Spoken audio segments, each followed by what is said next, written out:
So some of you know that Diane and I live in Los Angeles, which means that my commute to Pasadena to church is somewhere in the neighborhood of 25 to 45 minutes. Let me tell you, it is never dull. So, true story, not long ago, I'm driving up Beverly, and I noticed that there's a car driving in front of me that's adorned with all these so-called Christian bumper stickers. So I have to confess to you, I've never been a fan of bumper stickers in general, and Christian bumper stickers make me very nervous. I'm looking at the bumper stickers, and the first one says, "If God feels distant, come nearer," which is okay, although dangerous if taken as driving instructions, right? I'm just saying, don't do it. So then there was another bumper sticker that was that simple sign. If you are a fan of sports, you see it oftentimes in stadiums, John 3:16. Don't worry, I won't quiz you if you're not from the Baptist denomination. John 3:16 means, "For God so loves the world that he gave his only begotten Son." That's the traditional interpretation. There was a third bumper sticker that said, "Jesus, the way, the truth, and the life." I was wondering if it was going to say something like, "Got milk?" So I'm looking at these bumper stickers in the car in front of me when I noticed that this other car sort of aggressively speeds up and cuts off the car with the bumper stickers. At which point, yeah, maybe you know where this is going. I'm not making this up, but maybe you've driven up Beverly yourselves. So at which point, the car with all those bumper stickers lays on his horn, hangs out the window, and offers a sign that, let me just say, was not the sign of peace. There was a bird involved, but it was no dove. So I'm watching this happen, and my first thought was, I wonder if those bumper stickers were placed on the car by some previous owner, which. But more seriously, my second thought was, what kind of Christian example is this driver providing for all to see? So, our second reading today comes from Paul's first letter to Timothy. Just a quick note of biblical scholarship here. In fact, modern-day scholars don't believe that Paul really wrote this note. That when you sort of juxtapose this note with other of Paul's letters that are more assuredly written by Paul, there are kinds of structural differences, rhetorical differences, and so the conclusion has been that this letter and some others were written maybe by students of Paul or an admirer of Paul, and I could tell you more, but we got hot dogs waiting for us on the lawn. If you want to know more, then come up and talk to me later. I've never been a great fan of Paul's, really. I find his tone sometimes pompous. I find his messages a little bit passive-aggressive. Sometimes more than a little bit. And sometimes his letters, they kind of sort of swerve into a lane of self-promotion rather than being all about Jesus. But maybe that's me. You can convince me otherwise later on. But this letter kept kind of beckoning me back. I sat with it. I prayed with it. And as I did, there was one particular line that sort of captured my attention. And one question which formed in my mind.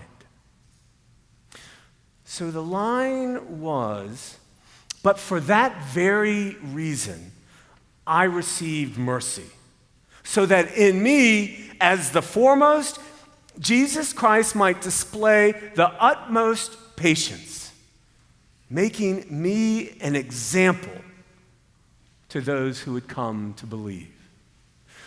Making me an example to those who would come to believe. And here's the question which took shape in my mind. How is it that I, a recipient of God's mercy and patience, to be sure, might be an example for those who might come to believe? I put that question to you as well.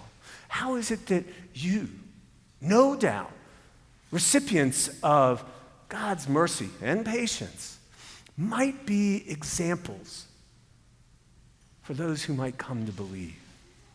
Think about that. Think about that individually. Let's think about that collectively as a church. Think about that today. Think about that on a day such as this, where we are celebrating Homecoming Day.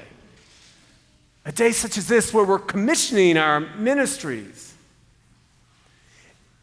And think about that in a time such as this, when there seems to be so much that is seducing us to lay aside our principles and is calling forth from us our worst instincts.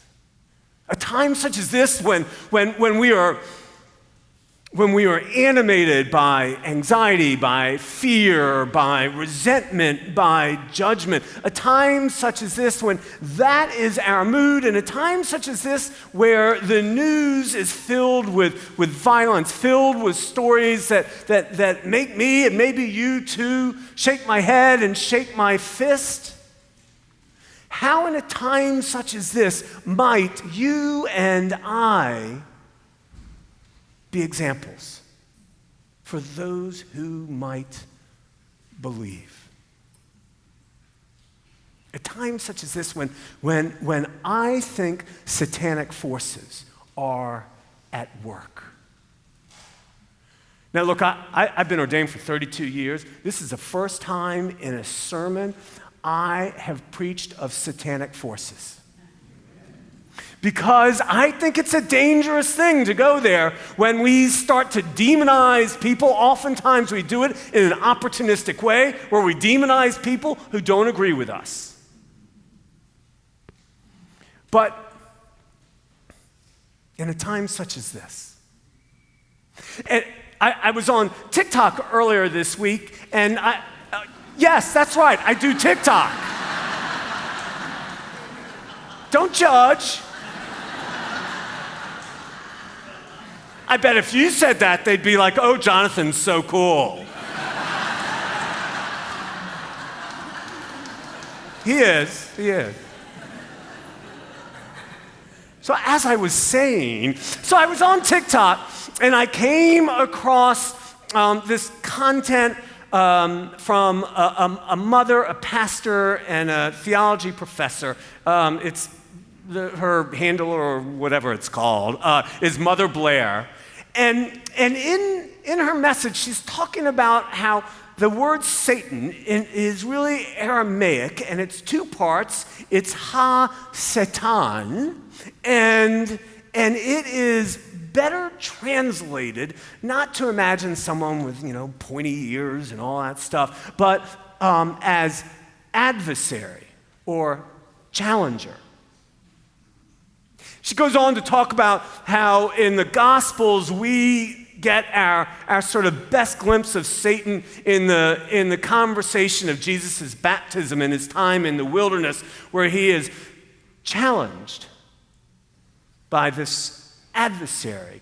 challenged to lose his focus on his mission and on his identity. This adversary is trying to woo him to set that aside for other purposes. And when you think about it that way, well, there really are satanic forces that are at play in a time such as this. Are there not? We are being challenged to set aside compassion and empathy, challenged to create this dynamic of us versus them, win versus lose. We are being challenged by voices which foment and cheer hate, and I might add, by voices which cheer when someone who purveys hate is shot and killed. Let us be very careful when we think about satanic forces, that we not just imagine how they are influencing those people out there, but how they are working on the likes of you and me as well. Working to seduce us, to lay aside our moral compass, to silence our voices of grace, to forget who we are and whose we are, working to bring out the worst in us, not the best in us. In a time such as this, what kind of example will you and I set?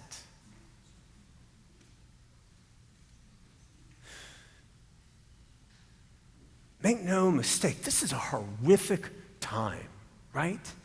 I am sickened by so much that's going on in the news. I'm sickened by this administration's xenophobic and racist attitudes and policies. I'm sickened by the terrorist activities of ICE that are soon going to be resuming in our streets. I'm sickened by the dismantling of laws which reflect us aspiring to be our best, and by a Supreme Court that seems to be casting aside judicial precedent.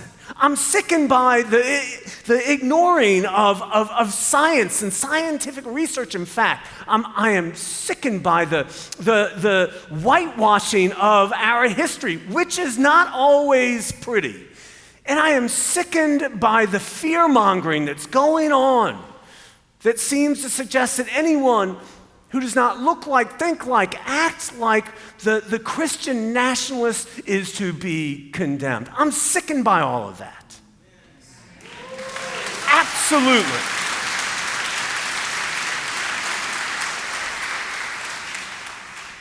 And in a time such as this, how are we going to be? Are the satanic forces which work on you and me every bit as much as those others going to seduce us into putting aside our moral compass? Into letting come forth our shadow side, a shadow side that lives in each and every one of us? How are we going to be? Whose are we going to be? What are we going to be examples of? Are we going to be able to hang on to the great All Saints principles of radical inclusion, of courageous stewardship, of courageous justice, of ethical stewardship, and joyful spirituality? In a time such as this, are we? Yes. All right. In a time such as this, are we going to remember the baptismal covenant which we are about to reclaim? It's a covenant that calls us by word and example to represent the good news of Christ, not the bad news that might be going on outside. It's a covenant that calls us to seek and serve Christ in all people, not just people that look like us and think like us. It's a covenant that challenges us to love our neighbor, even when we can't like that neighbor very much. Are we going to stay true to the principles of our baptismal covenant and represent them as we move through this world, out this door, on the streets, in the schools? Or are we going to be seduced into self-righteousness and judgment and vitriol that reveals not the love of Christ, but the underbelly of humanity. In a time such as this, how are we going to be? What will be our example?